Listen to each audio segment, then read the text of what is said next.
有刘传道，还有各位同工以及各位弟兄姊妹平安。平安。我是若凡。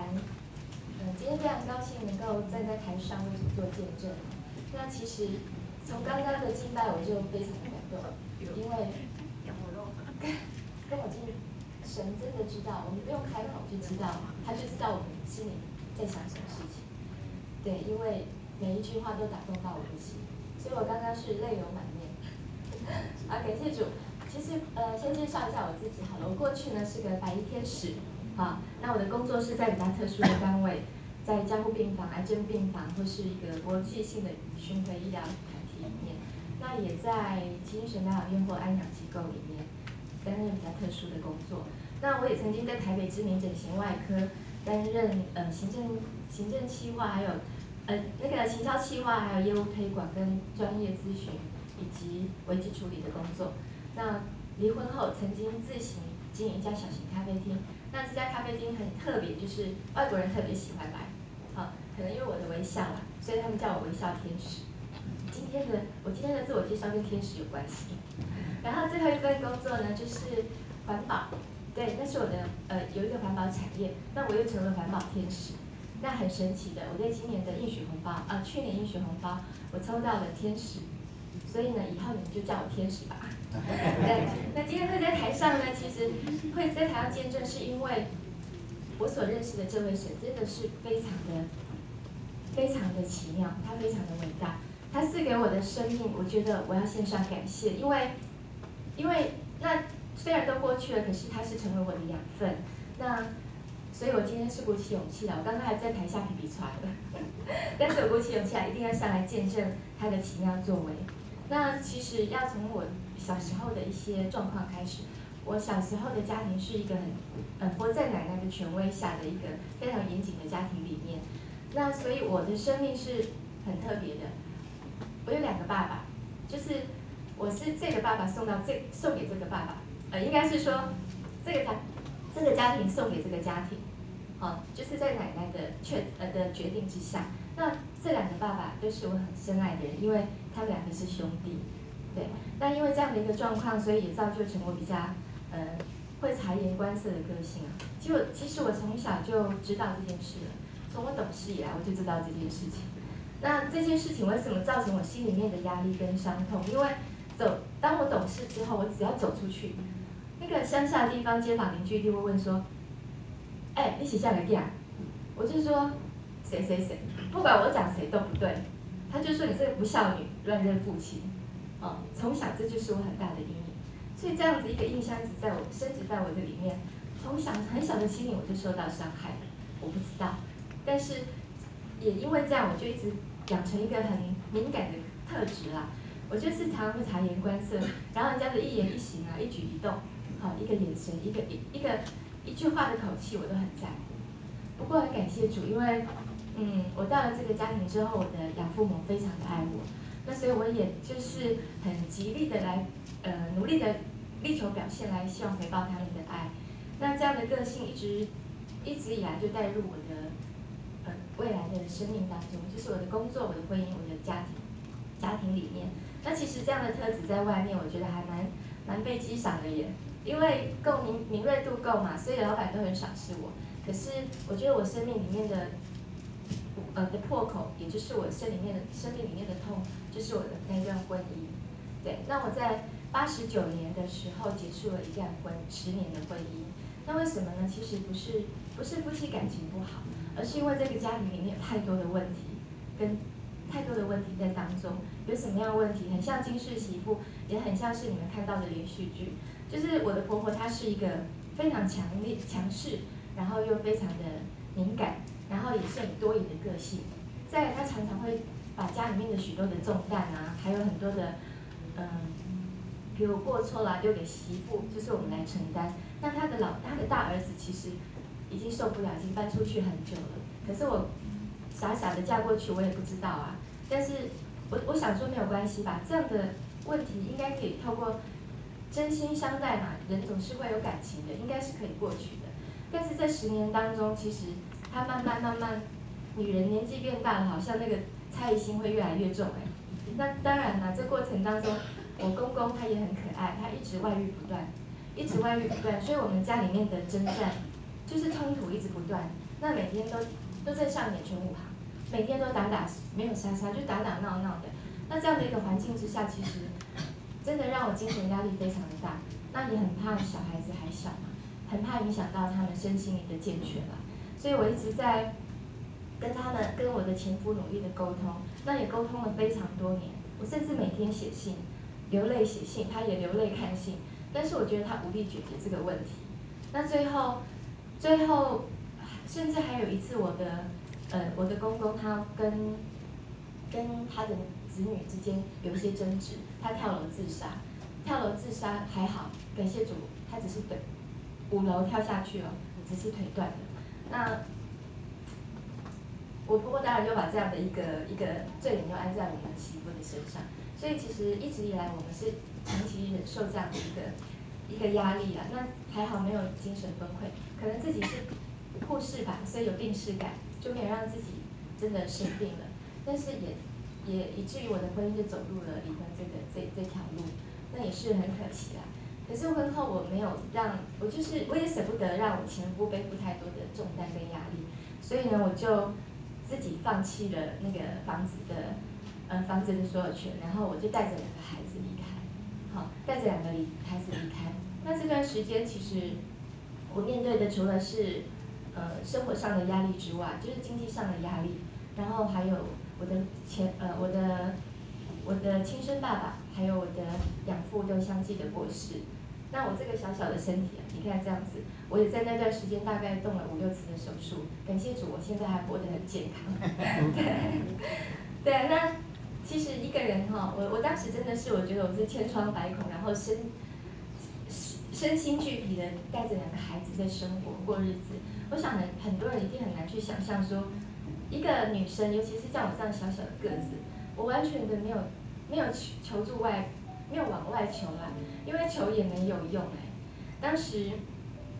在那段时间，我曾经求助政府的帮助，因为我觉得我真的生活压力很大。可是因为我的前夫有那栋房子，所以政府他也无力，当时的政策他还没有办法帮助我。那我就这样子默默承受这样的结果。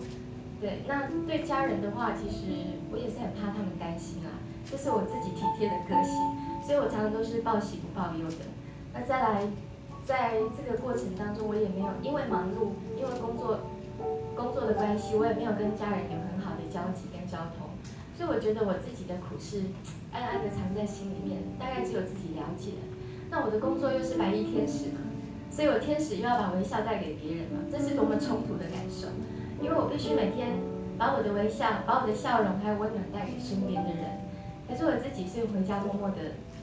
吞泪的，而且也不能在孩子面前让他们看见，因为我们要成为一个坚强的母亲，成为他们的典范。所以在那段时间，我觉得我真的非常的，就心里面很累、很累、很累、很苦，然后我也觉得我好像没有活下去的动力，可是我又没有权利这么做，因为我有2个孩子，他们是双胞胎，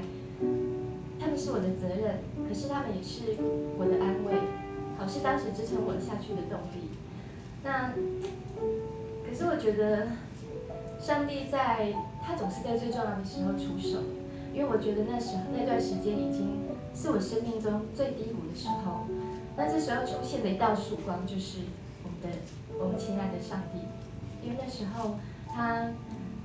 有一次我弟弟他刚好从台南坐车，看完妈妈从台南坐车要回家，然后他就因为圣灵的感动，他来到我的家里面，他跟我见证分享他一个即将破碎的婚姻，神如何的把他神如何挽救这样的一个破碎的婚姻，把他带回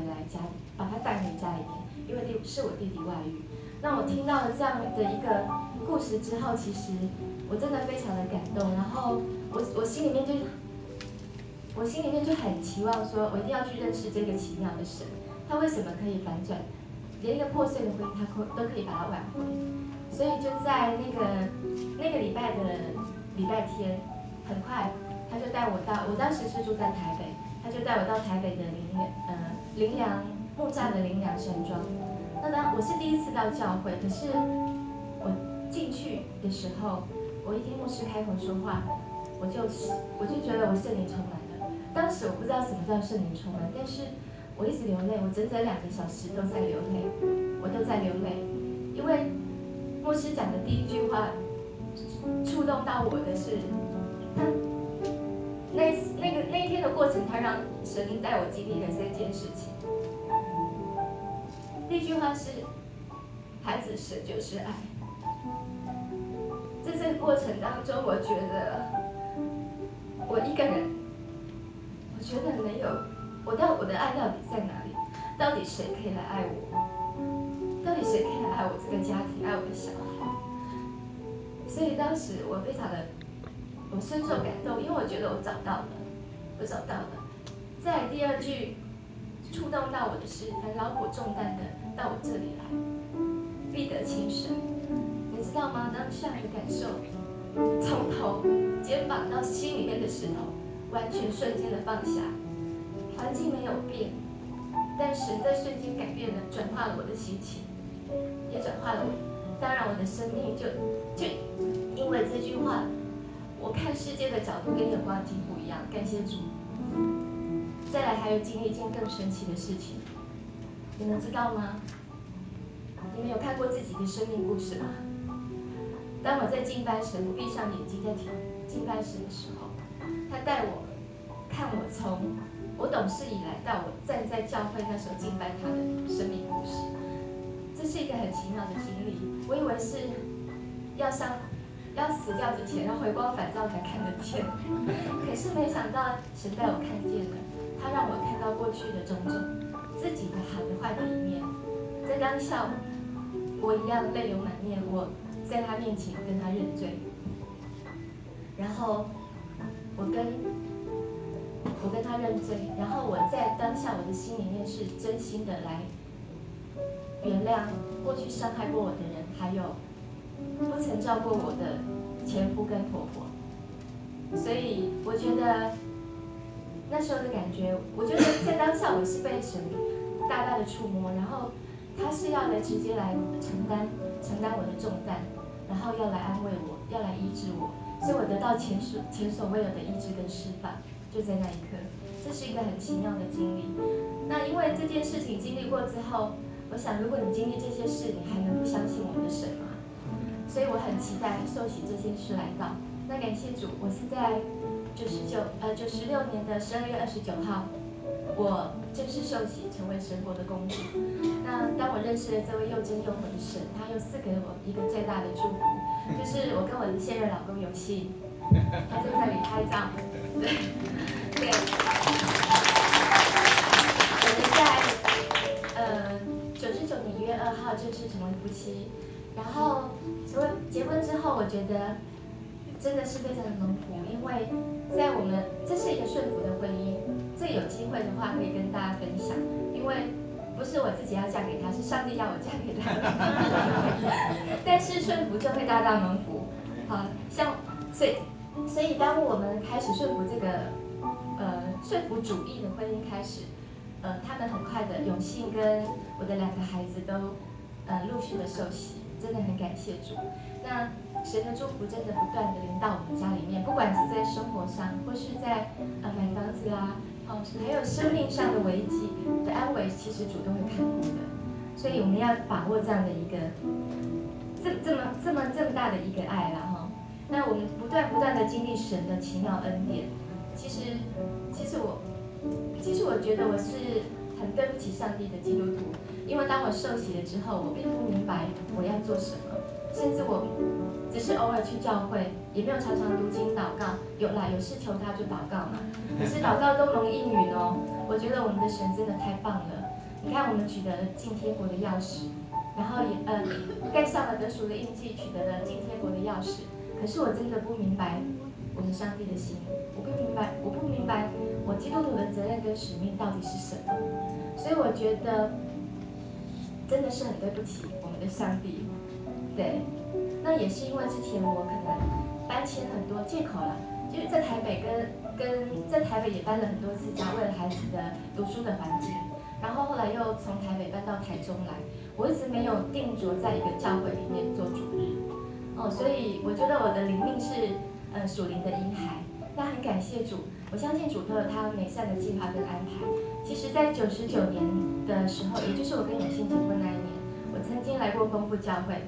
可是我不知道我心里面在惧怕什么，我有无形的恐惧在当中，然后我又离开了，那我又成为迷途的羔羊。可是上帝慈爱的双手不曾撇下我，他在102年的时候，他派了一个天使到我们家去，那个天使也在现场，就是明珍姐，对，他到我家去敲门，因为同样是基督徒，他来拜访我，然后他把我带到了创人跟文静家，认识了他们，那他们也成为我的小组长。那非常感谢神这样的安排，因为创人跟文静他们非常的温柔细心，他们倾听我的感受，我的恐惧，他们也解除我心中的疑虑，所以又把我带回林奈老师的家，然后在他们爱的浇灌之下呢，我又回到了教会来，我又回家了，我不再是迷途羔羊。那我的心里面真正有了归属，所以我很好奇的是，我不懂阿巴父的心啊，他为什么一直要把我带回丰富教会来？但是我回来了。那回到教会之后，其实我走上了一条又新又活的道路，因为我的生命不断的被修剪，也不断的被更新。那现在我确认我是神的宝贝女儿，而且不但重新建立了我的价值，我也不再感到孤单，然后我的生命找到了归属。感谢主，我知道主在修剪是为了要，让我成为神圣洁的器皿，可以承接他永恒的祝福。那这时候我也完全的明白，其实耶稣的救恩真的非常的珍贵，我们要